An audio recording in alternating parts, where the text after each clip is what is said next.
We put our trust in technology every single day, right? Especially when it's late at night and we just want to get home.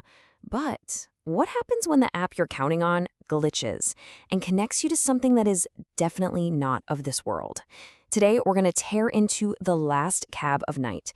It's this amazing viral ghost story built for the digital age, and we're going to break down exactly what makes it so terrifyingly effective. So picture this. You're alone, it's late, you're tired. You pull out your phone and summon a ride. You're trusting a complete stranger. But this story, it asks a really chilling question. What if the driver the app assigned you isn't just a stranger, but a ghost? The best horror stories, they don't start with a monster in a closet. They start with something completely normal. And that's exactly what we get here. We meet our protagonist, Nisha, at the end of a really long day, doing something millions of us do every single night, just trying to get a safe cab ride home. Okay, so the setup is deliberately, almost boringly normal. Nisha's a 26-year-old content moderator working late in Mumbai. She's exhausted. All she wants is to get home and crash. She opens up her ride-sharing app and gets a driver named Mahesh Patel. But here's the first little flicker of something weird. It's the third night in a row that she's been assigned this exact same driver. Now, it's just strange enough to notice, but, it's easy enough to just brush off. A coincidence, right? Maybe. So she gets in the car, and this is where that totally ordinary, relatable foundation we just built begins to crack. See, this story is smart. It doesn't rely on cheap jump scares. Instead, it starts to introduce these small, deeply unsettling glitches in reality that slowly, methodically turn a simple cab ride into an absolute nightmare. So the strange little events just start to pile up. First, Mahesh takes a wrong turn. The GPS is telling him to go one way, but he veers off into this desolate industrial area. He just calls it a shortcut. Then, the radio crackles on, and it's playing a news bulletin from July 2nd, 2012. I mean, years out of date. He shuts it off real quick. A minute later, they pass this big billboard for a restaurant, and after a couple of turns, she sees the exact same billboard again, only this time a corner of it is burnt. And then, the most terrifying glitch of all. Her friend Sana calls her, and she sounds panicked. She's saying Nisha's cab was canceled and that she never even left the office. And right here, this is the absolute core of the horror. In Nisha's reality, she's in a moving car talking on the phone.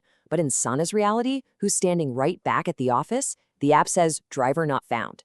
You've got these two completely conflicting realities happening at the exact same time. It's a brilliant way to totally isolate our character, to make you question her sanity. And just as this horrifying idea hits her, her phone dies. She is completely, utterly cut off. So now she's alone, in the dark, in a strange part of town, with no connection to the outside world. That slow burn horror we were talking about, well, it's about to ignite. This is the moment everything becomes clear. She glances over at the car's dashboard clock, and the time is 3:33 a.m. But that's not the creepy part. The creepy part is that the seconds aren't moving.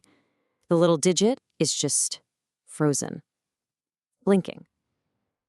On, off, on, off. It's a moment totally suspended outside of normal time.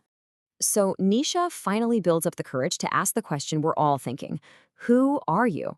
And the driver, Mahesh, he just calmly turns and tells her that exactly 1 year ago, on this very night, at this very time, he was driving a passenger home right before he was killed in a hit and run. He's a ghost. But it's worse than that. He's trapped in a time loop. And this is such a powerful horror trope because it suggests a fate that's even worse than death. It's this endless, meaningless repetition of the worst moment of your life. He's forced to relive his final ride over and over and over. And tonight, through some random cosmic glitch in the app, Nisha has been pulled right into his repeating nightmare. So, you might think the story is almost over, right? Nisha pleads with the ghost, maybe she tries to help him break the loop, find peace. It feels like we're heading for some kind of resolution. But no. The real horror of this urban legend is in its final, absolutely chilling twist. Just like that, she's waking up.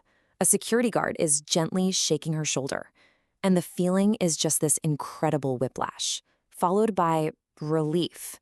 The whole thing, the cab, the ghost, the loop, was it all just a stress-induced nightmare? The story gives you this moment to just breathe, a false sense of safety. And I mean, all the evidence lines up perfectly to prove it was a dream. She's on a bench right outside her office. She checks her phone. It's only 2:59 a.m. Her battery is at 57%. She's got a full signal. Her friend Sana even shows up and confirms it. Her cab was canceled, and she must have just fallen asleep on the bench while waiting. It all makes perfect logical sense. So the question is right there, for her and for us. Was it all just an exhausted mind playing tricks on itself? Or was any of it real? As she's getting ready to leave with Sana, ready to just shake it all off and go home, she mindlessly opens her phone's photo gallery. And that is when her blood runs absolutely cold. There's a new picture, right at the top, a photo she did not take. And here it is, the impossible, undeniable proof. The photo has a timestamp, 3:33 a.m., the exact time the clock was frozen in the ghost cab. But here's the thing. On her phone, right now, in her waking reality, it's barely past 3 a.m. This photo was taken at a time that hasn't even happened yet. And the photo itself, it's the final, horrifying nail in the coffin. The picture is taken from the perspective of the back seat, looking forward toward the dashboard. The driver's seat is empty. But when you look up at the rearview mirror, you can see him, Mahesh, the driver. And he's staring right back at the camera. So, why? Why did this story go so viral? What is it that makes it so incredibly effective? Well, it's basically a masterclass in how to take classic horror formulas and update them for our super connected, totally technology-dependent world. The absolute genius of this story is how it plugs timeless horror tropes into modern technology.